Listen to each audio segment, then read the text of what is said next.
Hello, my friend, and welcome. I'm so glad you've chosen to spend a few moments here today, away from the noise and the hurry of the world. If you've ever felt that tight knot of worry in your stomach, the kind that steals your sleep and your joy, then I want you to stay with me because we're going to talk about a true and lasting antidote for anxiety. By the time we're finished, you'll hold the key to a peace that circumstances cannot shake. Let's turn our attention to a message written by a man who had every reason to be anxious, the Apostle Paul. He's writing from a cold, damp Roman prison, chained to a guard. Yet listen to the words he pens in his letter to the Philippians, chapter 4, verses 6 and 7. He writes, "Do not be anxious about anything, but in every situation, by prayer and petition, with thanksgiving, present your requests to God. And the peace of God, which transcends all understanding, will guard your hearts and your minds in Christ Jesus." Now let's be honest with one another. Anxiety is a deeply human experience, isn't it? It feels like a rocking chair, giving you something to do but getting you absolutely nowhere. It's that frantic hamster wheel in your mind that spins faster and faster, fueled by an endless parade of what-ifs and worst-case scenarios. We worry about our finances, our health, our children, and our future. And before we know it, we're caught in a web of our own making, tangled and tired. This feeling of being trapped is not new, and it is certainly not unique to you. It's the silent hum beneath the surface of modern life, a constant companion for so many good, honest people. We try to manage it, we try to ignore it, we even try to reason with it, but it often feels like trying to bottle up the wind. But what if the solution isn't to manage it, but to exchange it for something else entirely? This brings us to the heart of Paul's incredible promise, a divine prescription for the worried soul. He starts with a command that, on the surface, seems almost impossible. Do not be anxious about anything. This isn't a casual suggestion. In the original language, it carries the weight of an urgent military order to stop a destructive action already in progress. It's as if God is leaning in and saying, "My child, stop tearing yourself apart with worry. I have a better way for you." How can he say anything? Surely there are some things worthy of our anxiety, aren't there? A scary diagnosis, a looming layoff, a fractured relationship. These are not small matters. Yet Paul's instruction is absolute, covering every situation from the monumental to the mundane, because the size of the problem is irrelevant when compared to the size of our God. So what is this better way? Paul lays it out for us with beautiful simplicity, a four-part process for peace. The first step is prayer, which is simply turning our face toward God and acknowledging His presence. It's shifting our focus from the storm raging around us to the one who commands the wind and the waves. The second part of the instruction is petition, which means making our specific requests known. This is not about informing God of things He doesn't already know. He's well aware of every detail of our lives. This is for our benefit, the therapeutic act of articulating our fears and desires and placing them deliberately before the throne of grace. It's saying, "God, I'm scared about this bill," or "I'm worried about my daughter's decision," being specific and honest. Now we arrive at the secret ingredient, the part we so often forget in our haste and panic, with thanksgiving. This is the pivot point on which the entire transaction turns. Thanksgiving is the conscious choice to praise God for who He is and what He has already done, even in the midst of our current trial. It's looking back at His past faithfulness to find courage for the present uncertainty. Think about it this way. When you approach God with only your list of worries, your focus remains on the problems. But when you intentionally weave in thanksgiving, "God, thank you for getting me through that tough time last year. Thank you that you are a good and loving Father. Thank you that your promises are true." You are actively recalibrating your heart. It's a declaration of trust that reframes the entire conversation from one of desperation to one of confident expectation. I'm reminded of a man I once knew, a master woodworker named Frank. Frank could take a rough-hewn piece of maple or cherry and turn it into a work of art. But his personal life was often a splintered mess of worry. He owned a small custom furniture business, and he fretted constantly about cash flow, demanding clients, and the ever-present threat of a big box store moving into town. One year, a major recession hit, and Frank's business slowed to a crawl. He lay awake at night, his mind churning, calculating his mounting debts and imagining the shame of having to close his shop. He prayed, but his prayers were frantic, desperate lists of demands and fears, and he only grew more agitated and tense.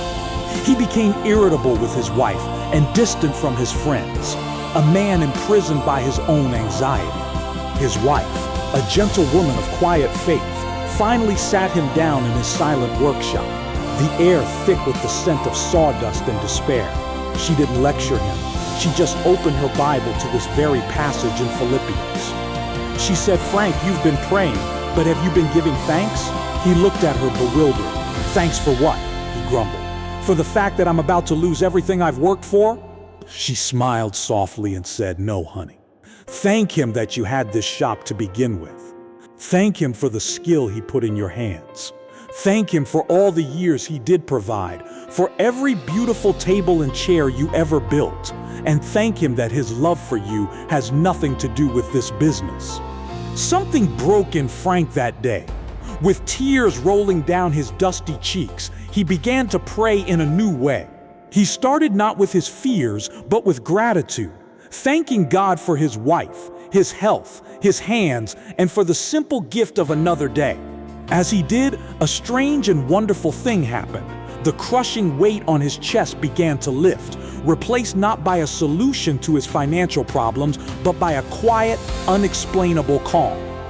The final step in Paul's process is to present your request to God. This is the act of release, of consciously handing over the burden. Imagine you are holding a heavy, jagged rock in your hands, representing your greatest worry. You've looked at it, described it, and now you open your hands and deliberately place it into the strong, capable hands of your Heavenly Father, trusting Him to carry it for you. And what is the result of this fourfold spiritual exercise? Paul tells us, "And the peace of God will guard your hearts and your minds." This is the antidote. Notice that he doesn't promise that your circumstances will immediately change, but that you will be changed within your circumstances. This peace is not the world's peace, which is merely the absence of conflict. This is a divine peace, a tranquility that comes from God Himself, and it transcends all understanding. That means it defies logic. It's a peace that doesn't make sense when you look at the balance sheet, the medical report, or the broken relationship. It's the inexplicable calm of Christ sleeping in the boat during a raging storm. And look at what this peace does. It will guard your heart and your mind. The word for guard here is a military term, picturing a garrison of soldiers, a sentinel standing watch. God's own peace stands on patrol at the gateway of your heart, your emotions and your mind, your thoughts, protecting you from the onslaught of fear, doubt, and panic. This impenetrable guard is stationed in Christ Jesus. That is the location, the fortress where this peace is found. It's a benefit reserved for those who have placed their trust in Him, who live and move and have their being within the security of their relationship with Him. It's not something we can manufacture on our own. It is a gift we receive when we come to Him on His terms. So how do we move from simply hearing this truth to actually living it? It begins with a conscious decision to try a new way. The old way, the path of worry and frantic self-reliance, has proven to be a dead end that only leads to more exhaustion. God is inviting you today to step off that path and onto His. This isn't about striving to become a person who never feels a flicker of fear again. It's about cultivating a new reflex. When the first wave of anxiety washes over you, instead of letting it pull you under, you can choose to make that feeling a trigger for prayer, petition, thanksgiving, and presentation. It's about building a new muscle of faith, one prayer at a time. I want you to consider right now, what is the one thing that is weighing most heavily on your soul? Is it a person, a situation, a decision, a fear for the future? Don't let it remain a vague, shadowy monster. Give it a name and look it squarely in the face. This is the first step toward freedom, acknowledging the specific source of your unrest. Now let us walk through this process together, right here, right now. I invite you to get comfortable, to close your eyes if you feel so led, and to take a slow, deep breath. Let the noise of your day and the clamor of your worries begin to fade into the background as you turn your attention inward and upward. First, let's simply pray, turning our face toward God. In the quiet of your own heart, just say, Father, I am here. I acknowledge your presence and your power over all things. I turn my focus away from my problems and I turn it toward you, my creator and my sustainer. Now let's move to petition. Bring that specific worry you identified to the forefront of your mind. Without editing yourself, without trying to sound spiritual, honestly and plainly tell God what you are afraid of and what you need. God, I am anxious about, I need your help with. Be as specific and as honest as you can be. And now, we pivot to the most crucial part, thanksgiving. Deliberately search your mind for things to be grateful for right in this moment. Start small if you need to. God, thank you for the air in my lungs. Thank you for the faithfulness you have shown me in the past. Thank you that you are a God who hears and a God who cares and a God whose love for me is not dependent on my circumstances. Let gratitude flood the space that was just occupied by fear. Finally, present your request. Visualize that heavy burden, that jagged rock of worry in your hands. Feel its weight, its sharp edges, and now, in a conscious act of faith and surrender, open your hands and release it, placing it fully into the hands of your Heavenly Father. Let it go, trusting that He is strong enough, wise enough, and loving enough to handle it for you. Take another slow, deep breath. Rest in this moment of surrender. Feel the supernatural peace that begins to seep into the cracks of your heart and your mind. A peace that doesn't make sense, a peace that can only come from Him. This is the peace of God standing guard over you. The battle for peace is won or lost in the small moments of everyday life. To help you in this, I want to give you a very practical call to action. I want to encourage you to find an index card or a small piece of paper and write out Philippians 4, verses 6 and 7. Don't just type it into your phone, physically write the words out. Then I want you to place that card somewhere you will see it every single day. Put it on your bathroom mirror, tape it to the dashboard of your car, or prop it up on your desk at work. Let those powerful words be a constant reminder, a divine weapon, ready for you to pick up the very moment anxiety begins to knock at your door. I would also love for you to share your own journey with this in the comments below. What helps you find peace? What verse or promise from God has been your anchor in the storm?